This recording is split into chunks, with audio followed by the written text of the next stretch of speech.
अस्सलाम वालेकुम। Cooking with Anila में मैं आज आपके साथ शेयर करने वाली हूँ बहुत ही मज़ेदार ढाबा स्टाइल दाल। अगर आपने ढाबा की माश की दाल खाई है और आपको बहुत पसंद है तो ये रेसिपी सिर्फ आपके लिए है। अगर आप इस रेसिपी को स्टेप बाय स्टेप फॉलो करेंगे तो आप भी बहुत ही मज़ेदार ढाबा स्टाइल माश की दाल घर पे तैयार कर सकते हैं। इसकी रेसिपी बहुत ही आसान है। चलें रेसिपी की तरफ चलते हैं। सबसे पहले आपने एक पैन में ले लेना है 3 टेबलस्पून के बराबर घी। इसको कर लेना है आपने अच्छी तरीके से मेल्ट। यहाँ पर आप देख सक रहे हैं मैंने घी डाल दिया है और इसको अब मैं मेल्ट कर रही हूँ। जैसे ही मेल्ट होना शुरू हो जाएगा, मैंने पहले से एक स्लाइस्ड ऑनियन करके रखी हुई थी, मैं इसके अंदर प्याज ऐड कर दूँगी और प्याज को मुझे करना है गोल्डन ब्राउन अच्छे से। यहाँ पर मैं इसको मिक्स कर रही हूँ ताकि प्याज जो है वो एक दूसरे से अलग हो जाए और अच्छी तरीके से गोल्डन ब्राउन होना स्टार्ट हो जाए। 6 से 7 मिनट में आपकी प्याज जो है वो अच्छे तरीके से गोल्डन ब्राउन होना स्टार्ट हो जाएगी। आपने इसके अंदर डालना है 1 टेबलस्पून के बराबर जिंजर गार्लिक पेस्ट और इसको थोड़ा सा मिक्स करना है। यहाँ पर मैंने पहले से 3 टमाटर और 1 हरी मिर्च का पेस्ट बना के रख लिया था। इसमें मैंने पानी बहुत कम डाला है, आपने भी पानी कम डालना है। इसको थिक सा पेस्ट आपने बना लेना है।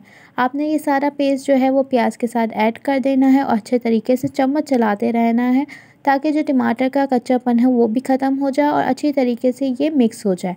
जैसे ही ये सारी चीज़ें मिक्स होना स्टार्ट हो जाए, आपने इसके अंदर मसाले ऐड करने हैं। मसाले बहुत ही बेसिक से हैं, वो मसाले हैं जो हम सबके घरों में मौजूद होते हैं और हम तकरीबन खानों में उसी का इस्तेमाल करते हैं। 1 टीस्पून के बराबर रेड चिली पाउडर, 1 टीस्पून के बराबर आपने इसमें धनिया पाउडर डालना है, 1 टीस्पून आपने इसमें हल्दी पाउडर डालना है, 1 टीस्पून आपने इसके अंदर डालना है कुटी हुई लाल मिर्चें। इससे इसका फ्लेवर बहुत ही अच्छा आएगा। अब 1 टीस्पून आप धनिया ज़ीरा जो है रोस्ट करके पीस के रख लें अपने पास। ये सारी रेसिपी में काम आता है और बहुत अच्छा फ्लेवर देता है। ये हम 1 टीस्पून ऐड कर लेंगे और यहाँ पर हम थोड़ा सा नमक ऐड करेंगे जितना हमें अपने टेस्ट के जायके के हिसाब से चाहिए।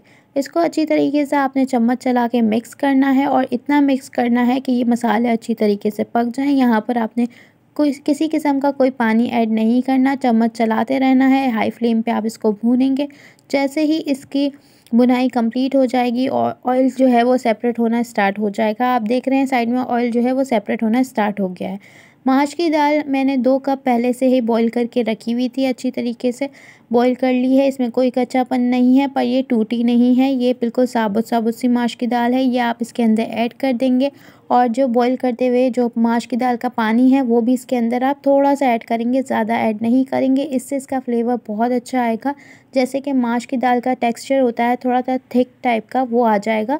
तो आपने इस पानी को वेस्ट नहीं करना और थोड़ा सा इसके अंदर ऐड कर लेना है। इससे जो दाल का फ्लेवर होगा वो डबल हो जाएगा। आपने इसको सारी दाल को इसके अंदर डाल देना है, हाई फ्लेम रखना है और अच्छी तरीके से इसको मिक्स करना है ताकि सारे मसाले जो हैं वो आपस में मिक्स हो जाएं, दाल पे सारे मसाले आ जाएं। जैसे ही हाई फ्लेम पे आप रखेंगे इसका पानी जो है वो ड्राई होना स्टार्ट हो जाएगा। जैसे ही पानी ड्राई होना स्टार्ट हो जाए, आपने इसके अंदर ऐड कर देना है 1 टीस्पून के बराबर पिसा हुआ गरम मसाला। इससे बहुत ही अच्छा फ्लेवर आएगा। एक अलग सा फ्लेवर होता है गरम मसाले का जो हर खाने को बहुत ही ज़्यादा नेक्स्ट लेवल ले जाता है। आपने इसको मिक्स करते रहना है। जैसे ही इसका पानी बिल्कुल सोख हो जाए, आप देख सकते हैं ये दाल टूटी नहीं है, इसका पानी बिल्कुल सोख हो गया है। और मैं आपको इसको चम्मच चला के भी इसीलिए दिखा रही हूँ ताकि आपको पता चल जाए कि इतना आपको इसको कुक करना है। फिर आपने इसको एक बोल में अलग से निकाल लेना है। यहाँ पर मैंने इसको अलग से बोल में निकाल लिया। एक फ्राई पैन में आप लेंगे थोड़ा सा ऑयल, जितना आपको ज़रूरत है उतने हिसाब से आप ले लें। अगर आप ज़्यादा ऑयली पसंद करते हैं ज़्यादा लें, वरना आप कम ऑयल में भी इसको तड़का दे सकते हैं। 1 टीस्पून ज़ीरा और 7 से 8 जो है गोल वाली लाल मिर्च और थोड़ा सा जो है वो कश्मीरी लाल मिर्च का पाउडर आप ऐड करेंगे। इससे तेल में एक कलर आ जाएगा जिससे जो है दाल पे भी बहुत अच्छा सा इफ़ेक्ट आएगा। यहाँ पर मैंने इस तड़के को डाल दिया है दाल पे।